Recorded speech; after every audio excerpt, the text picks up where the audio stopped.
be good to help people, so I decided to apply to join Samaritans, and here I am. The process was really quite easy.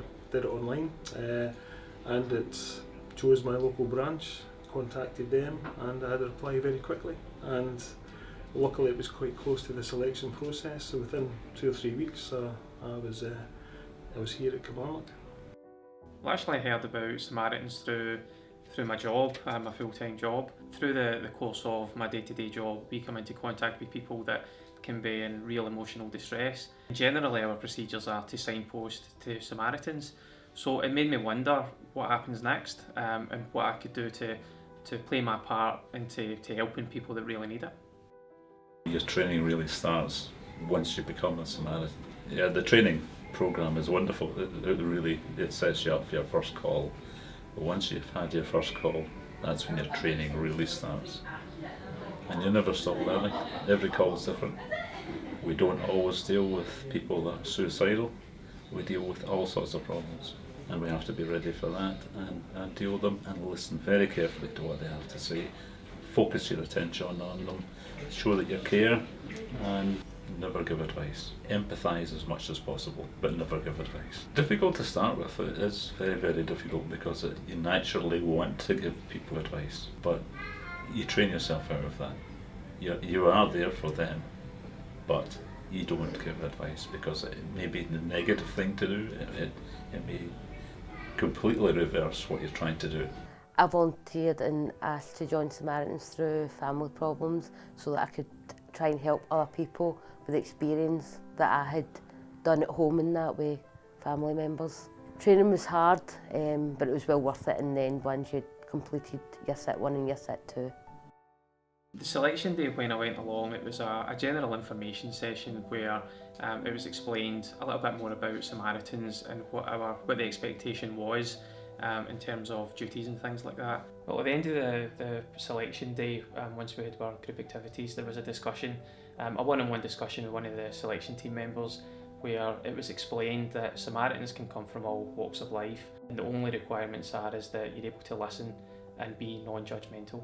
When I got told that I had been selected to be a Samaritan, it was a phone call later on that day, and the next steps were going to be attending the initial training, with the first module being in a couple of weeks from that time. Once I started training, it was 6 months training that included classroom-based training and also mentoring, where you had a colleague that was sitting with you when you were taking calls, which was very, very valuable. The first time I picked up the phone, it was like stepping into the unknown. When I was listening, when my mentor was taking phone calls, it seemed really, really straightforward. The conversation was flowing. When I took my first call, my mind went completely blank. And then once the person that I was speaking to on the phone started talking, things just started to slot into place. The training started to come back to me, and I got over that initial panic feeling, and it just became natural. Well, apart from the obvious telephone calls that we have, we also use SMS, and we use email, and we have callers who drop into the branch for a face-to-face. Just when the branch is open during the day, up till 9 o'clock at night, but it depends on a particular day that we're available to open up. As a probationer volunteer, I've been at a local school with my mentor, as it turns out, to speak to 5th year pupils at a local academy.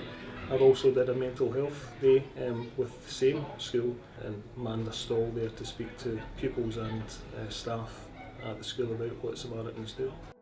It's important to note that we don't give advice as Samaritans, and that's one of the things I think I struggled with at the very beginning, to be told that we wouldn't give advice.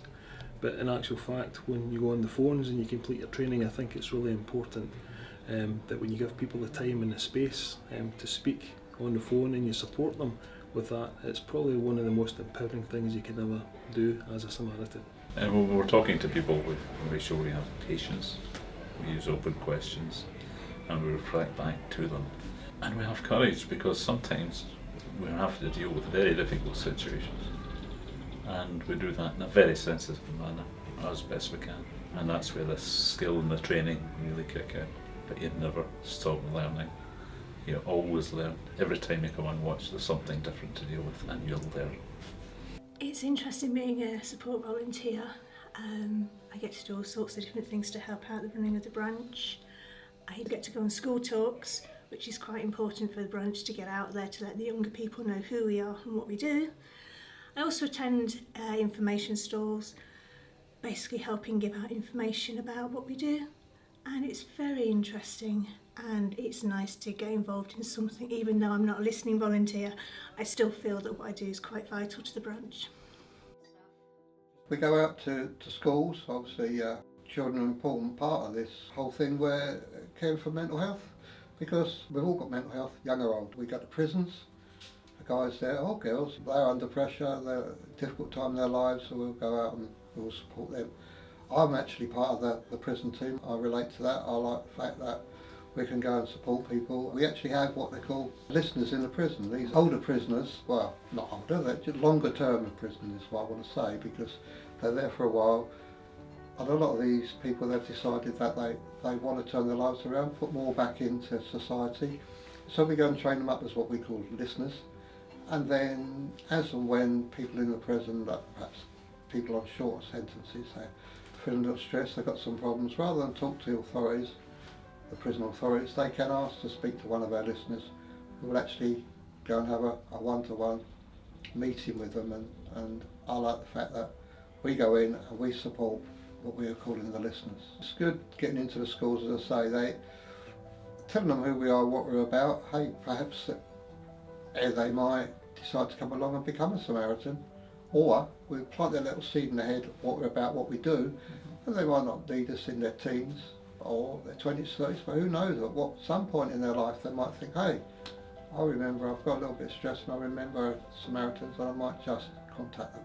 We try and get out into the community again, and so if there's any local fates or organisations that are running an open day of any type, we get invited along to come and set up a stall, and we can be there, and we've got some literature we can hand out. We obviously identify ourselves with our t-shirts, and we'll chat to people, tell them what we're about, and yeah, we try and raise money wherever we can, yeah. Deep breath on the first ring, settle nerves on the second ring, pick up and answer on the third ring, and you're ready to go, fully focused. Not everybody that phones is suicidal. We really deal with an awful lot of different problems, loneliness, people with money problems, people with all sorts of difficulties. You really don't know what you're going to be dealing with. When that phone rings, you have to just listen carefully and focus on what they're saying, and then deal with it from then on.